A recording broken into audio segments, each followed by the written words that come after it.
अस्सलाम वालेकुम। यासीन आपके साथ हाजिर है इस मॉर्निंग ब्रीफिंग में। आज इस हफ्ते का सेकंड वर्किंग डे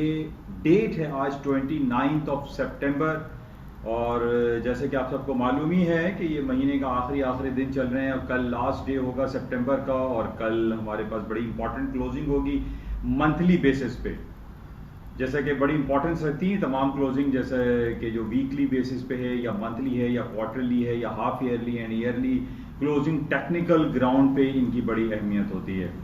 तो बहरहाल मार्केट में कुछ सूरत हाल आपके सामने है, डेली बेसिस पे आपके साथ हाजिर हो जाते हैं इस बेसिस पे कि what is happening around the world. और सबसे इंपॉर्टेंट जो इवेंट हमारे पास इस वक्त चल रहा है वो अमेरिका में होने वाले इंतखाबात के हवाले से है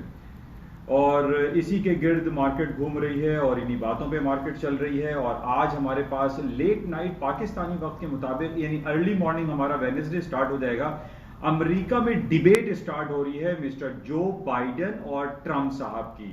ये अमेरिका में एक बड़ा अच्छा एक रिवायत है कि वहां पे जो टू पार्टी कॉन्सेप्ट है, जो टू पार्टी सिस्टम चलता है, उसमें दोनों सरबराहान मुमलिकत जो एक्सपेक्टेड होते हैं, जो नॉमिनी होते हैं, वो डिबेट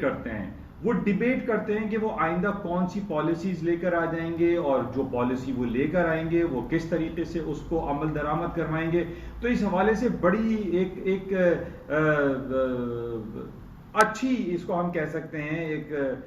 सैर हासिल एक गुफ्तगू होती है। तमाम जो सरबराहान मुमलिकत बनने वाले होते हैं उनसे सवालात किए जाते हैं, उनसे क्रॉस क्वेश्चनिंग की जाती है। जिस तरीके से हमें याद है कि पिछले 4 साल पहले जब ये डिबेट शुरू हुई थी,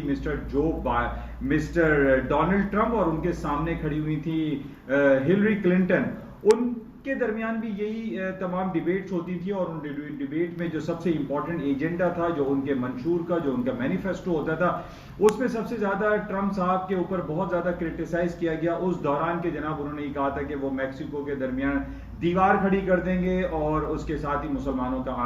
आने पर पाबंदी होगी। इस हवाले से बहुत ज्यादा चहमगोइयां हुई उस दौरान और इस पे ये बात हो चली थी पिछले 4 साल पहले कि जनाब ट्रंप साहब हार जाएंगे, वो नहीं जीतेंगे। लेकिन बहरहाल अभी इनके कुछ मंशूर में कुछ तब्दीली आई है और उसमें तब्दीली में हम ये कह सकते हैं कि उनके मैनिफेस्टो में सबसे इंपॉर्टेंट जो फैक्टर लाए कर रहा है, एक तो सबसे पहली बात यह कि जो कोरोना वायरस पैंडेमिक की वजह से जो एक बदहाली का शिकार पूरी दुनिया हुआ और उसमें अमेरिका इस वक्त हम ये देख रहे हैं कि अराउंड आप कह सकते हैं कि एपी सेंटर बना रहा अमेरिका में कोरोना वायरस की हलाकत के हवाले से। और वहां पे जो माशी बदहाली का सिलसिला रहा वो बहुत संगीन सूरत हाल इख्तियार कर गया था, लेकिन बहरहाल काफी हद तक बेहतरी आ रही है। इनके मंशूर में इस कोरोना वायरस पैंडेमिक से लड़ने के हवाले से भी सिलसिला रहेगा और दूसरी सबसे इंपॉर्टेंट जो अहम अब्राहम एकॉर्ड के हवाले से लाजमी तौर पर क्लिंटन जो ट्रंप साहब हैं वो इस कोशिश में लगे हुए हैं कि जना जो मिडिल ईस्ट में जो सिलसिला है, जो हालात जो दगरगू रहते हैं, खराब रहते हैं, लड़ाई झगड़ा फसाद और जंगी कैफियत में जो ये पूरा मिडिल ईस्ट डूबा हुआ है, प्लस अफगानिस्तान के हवाले से जो सिलसिला है उस पर उनकी निगाह जरूर रहेगी। तो इस हवाले से हमें ये देखना पड़ेगा कि ट्रंप साहब क्या बातें करते हैं। और इवन के सबसे इंपॉर्टेंट जो इकोनॉमिक कंडीशन के हवाले से जो बातचीत है, लाजमी तौर पर यह सवाल भी उनसे जरूर इस डिबेट में उठाया जाएगा कि वो इस बात के ख्वाहां रहते हैं कि अमेरिका की जो माशी हालात को बेहतर करने के लिए अमेरिका के सेंट्रल बैंक को इंटरेस्ट रेट वो माइनस टेरिटरी में जाने की जो बातें करते हैं, तो माइट पॉसिबल कि इस हवाले से भी उनका कोई बयान आ सकता है। तो बहरहाल पाकिस्तानी वक्त के मुताबिक सुबह के 6 बजे यानी टुमारो, कल के सुबह के 6 बजे ये डिबेट शुरू होगी और इस डिबेट में मार्केट की मूवमेंट एक्सपेक्टेड होती है। तो बहरहाल इसको हमें क्लोजली देखना पड़ेगा। इसके अलावा आज शाम में बड़ा इंपॉर्टेंट इवेंट होगा स्टिमुलस पैकेज के हवाले से। अमेरिका की जो अपोजिशन लीडर हैं नैन्सी पेलोसी और हुकूमत के जो ट्रेजरी या फाइनेंस सेक्रेटरी हैं मिस्टर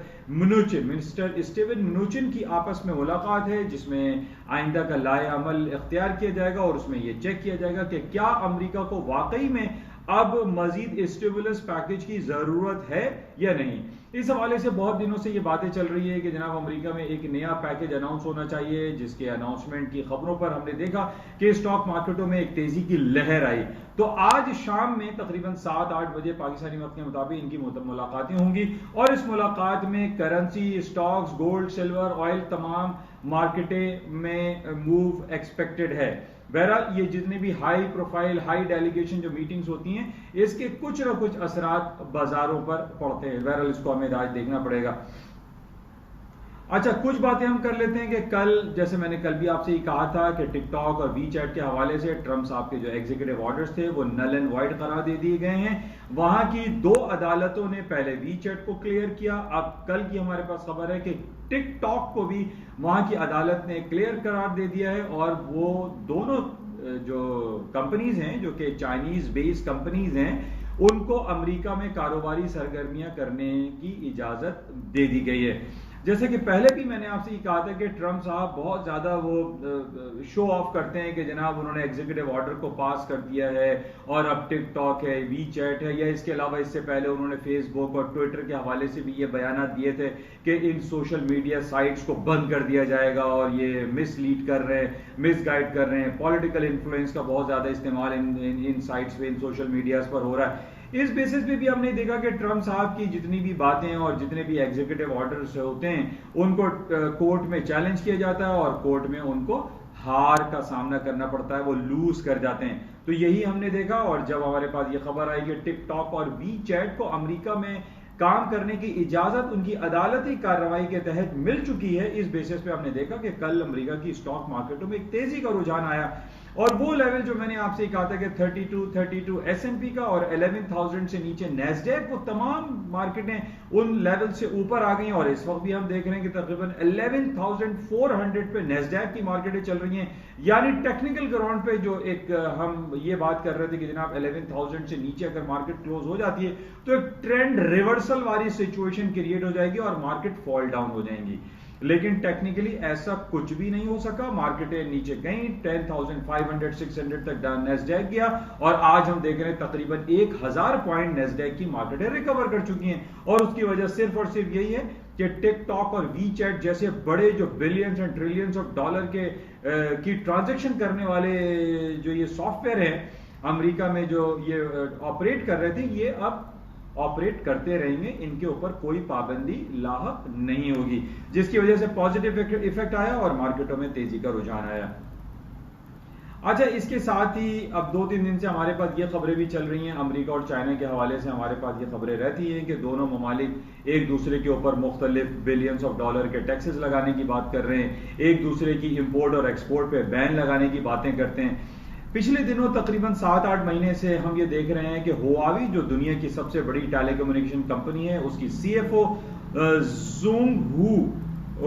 जो है वो कनाडा में गिरफ्तार हुई थी। कनाडा में एक्स्ट्रेडिशन लॉ के हवाले से उनके ऊपर केस चल रहा है, वो केस अभी पेंडिंग का शिकार था, वहां पे दोबारा अदालती कार्रवाई शुरू हुई है और ये कहा जा रहा है कि अमेरिका इस केस को विन कर जाएगा और कनाडा से उसको एक्स्ट्राडाइट कर दिया जाएगा और वेंग जू जो है वो कनाडा से अमेरिका ट्रांसफर हो जाएंगे, उनको एक्स्ट्राडाइट कर दिया जाएगा। इस हवाले से चाइना ने पहले भी बहुत सारी कार्रवाइयां की थी और कैनेडियन जो लोग थे, जो सिटीजन थे, उनके ऊपर स्पाइंग चार्जेस लगाकर उनको गिरफ्तार कर लिया गया था। तो ये एक पॉलिटिसाइज्ड बेस्ड एक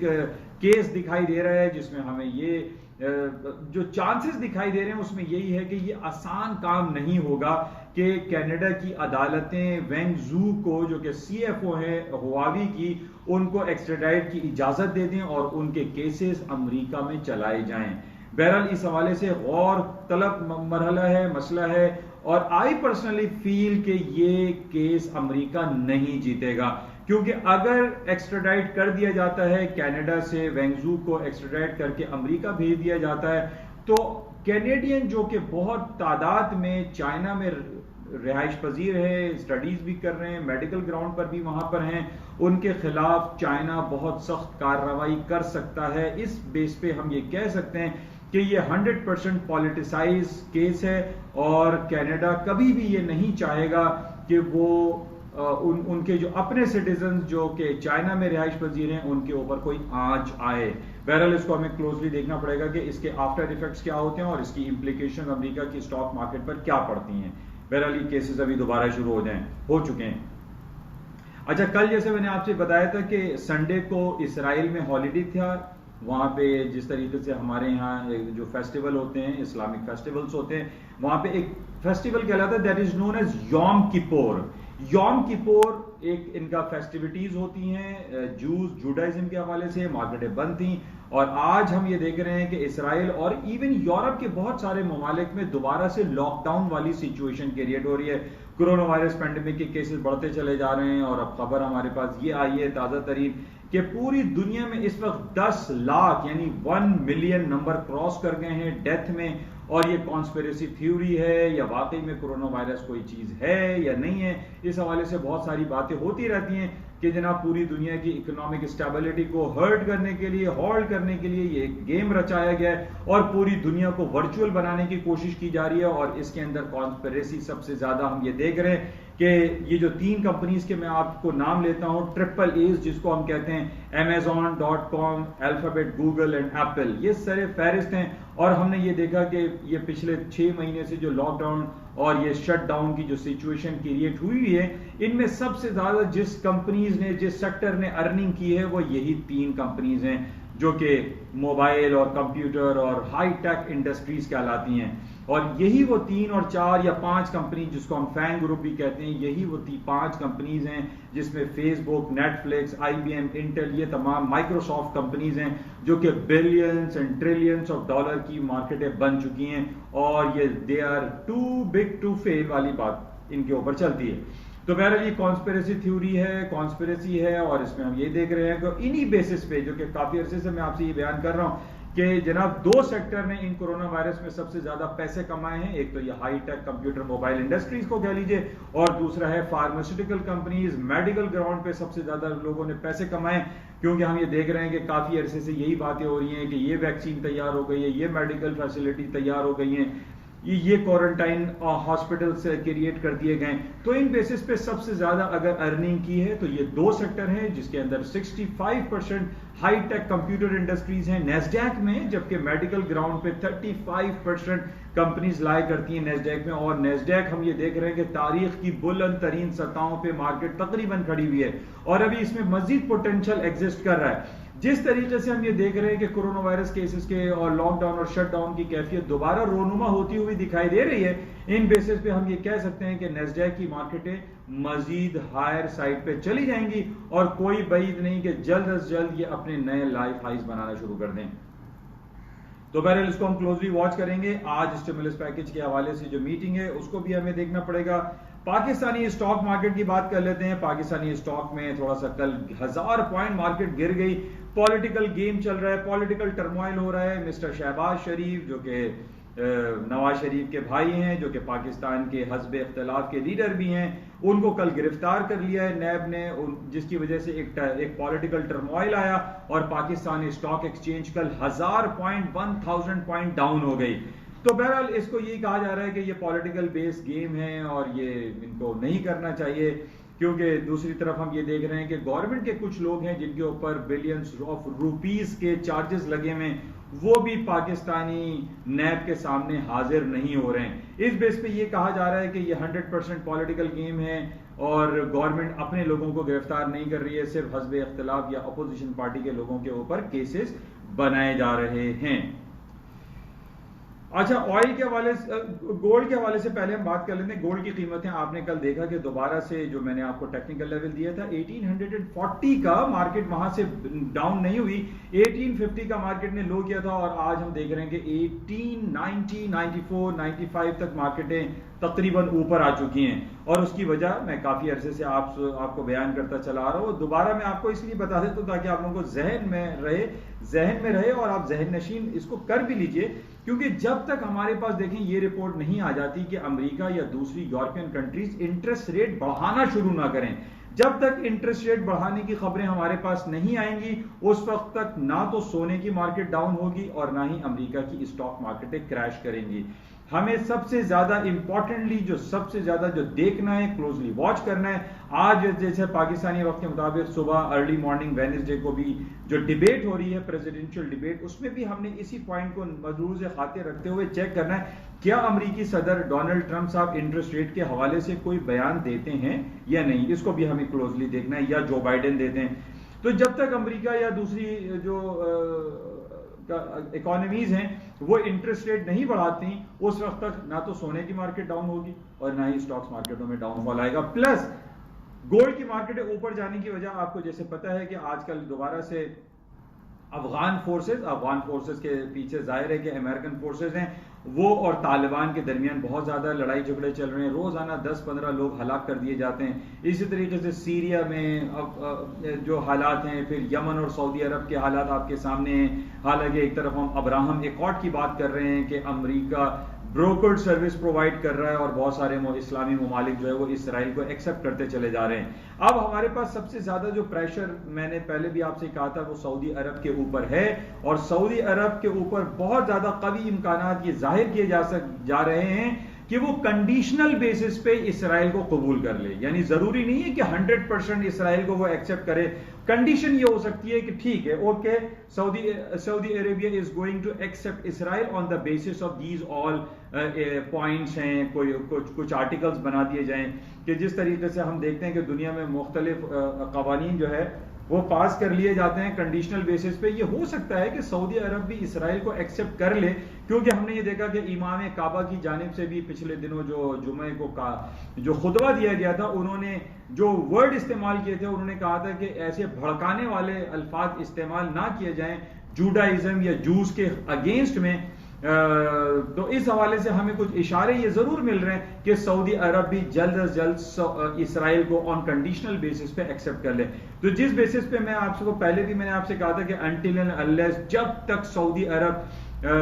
इसराइल को एक्सेप्ट नहीं करता, ऑयल की कीमतें हायर साइड पे नहीं जाएंगी। सऊदी अरब को फाइनेंशियली और इकोनॉमिकली कोलैप्स कर दिया जाएगा अगर सऊदी अरब इसराइल को एक्सेप्ट नहीं करता। तो ये बहुत ज्यादा चांसेस हैं, क्योंकि जिस तरीके से आज हमारे पास जो खबरें आ रही हैं कि सऊदी अरब को बहुत ज्यादा ओपन किया जा रहा है, सऊदी अरब को आजाद ख्याल बनाया जा रहा है, वहां पे औरतों के ओलंपिक्स, औरतों के स्पोर्ट्स इवेंट ऑर्गेनाइज करवाए जा रहे हैं, वेट लिफ्टिंग के मुकाबले खवातीन कर रही हैं, तो जो कि हमने कभी तारीख में नहीं देखा, स्पोर्ट्स गाड़ियां वहां पे औरतें चला रही। तो ये जो एक रोशन ख्याल एक दौर शुरू हुआ है जिसको 2030 इवेंट भी कहा जा रहा है, मोहम्मद बिन सलमान मोहम्मद बिन BMS जिनको कहा जाता है, MBS कहा जाता है, तो उनकी तरफ से बहुत सारी बातें ये सामने आ रही हैं कि जनाब अब सऊदी अरब को जो है वो ओपन कर दिया जाएगा, वो वहाँ उसके ऊपर सिर्फ ऑयल की या जो हज और उम्रे के हवाले से जो अर्निंग होती है सिर्फ उस पर वो इक्तफा नहीं करेंगे, बल्कि एक इंटरनेशनल प्लेटफॉर्म पे सऊदी अरब एक नए रुख पे जा रहा है, जिस बेसिस पे ये कहा जा सकता है कि सऊदी अरब सूनर और लेटर और कंडीशनल बेसिस पे इसराइल को एक्सेप्ट कर लेगा। बहरहाल पाकिस्तानी हुकूमत का इस हवाले से क्या मौक़िफ़ रहेगा, इसको हम बाद में डिस्कस करेंगे और इसको चेक करेंगे। तो बहरहाल ये कुछ खबरें थी जो कि आपके साथ शेयर की गई, और मैं उम्मीद करता हूं कि आप लोगों को कुछ ना कुछ इससे इस्तेफादा ज़रूर हासिल होता होगा। अच्छा, एक खबर लगी हुई है कि पाकिस्तान का बहुत अच्छी खबर है कि जो टॉप एक्सपोर्ट जिसमें टॉप इंपोर्टर जो है सऊदी अमेरिका का, वो यानी आप ये कह सकते हैं पाकिस्तान की जो टॉप एक्सपोर्ट जिसको किया है वो US है। और ये बड़ी अच्छी खबर है कि $334 मिलियन का पाकिस्तान ने एक्सपोर्ट किया है अमेरिका को, $334 मिलियन। और इसी तरीके से एक गुड न्यूज ये है कि एशियन डेवलपमेंट बैंक ने पाकिस्तान को $300 मिलियन का पैकेज अनाउंस किया है, ये भी पाकिस्तान के लिए एक अच्छी खबर है। और बाकी गोल्ड बढ़ने की वजह आपको मैंने बताया कि हालात दगरगू हैं, आर्मीनिया और अज़रबैजान में भी जो जंगी कैफियत चल रही है, इन तमाम बेसिस पे और इंटरेस्ट रेट के लोअर साइड पे रहने की वजह से गोल्ड की कीमतें हायर साइड पे ही रहेंगी, लोअर साइड पे नहीं आती हुई दिखाई देती। इंशाल्लाह राब्ते में रहते हैं, और आज रात में हम ये देखेंगे कि नैंसी पेलोसी और मुनीचिन के दरमियान क्या मीटिंग होती है, क्या स्टिमुलस पैकेज पे कोई बात होती है या नहीं होती है, और अर्ली मॉर्निंग हमारे पास जो प्रेसिडेंशियल डिबेट है दैट्स वेरी इंपॉर्टेंट, उसको हम क्लोजली वॉच करेंगे। थैंक यू, खुदा हाफिज।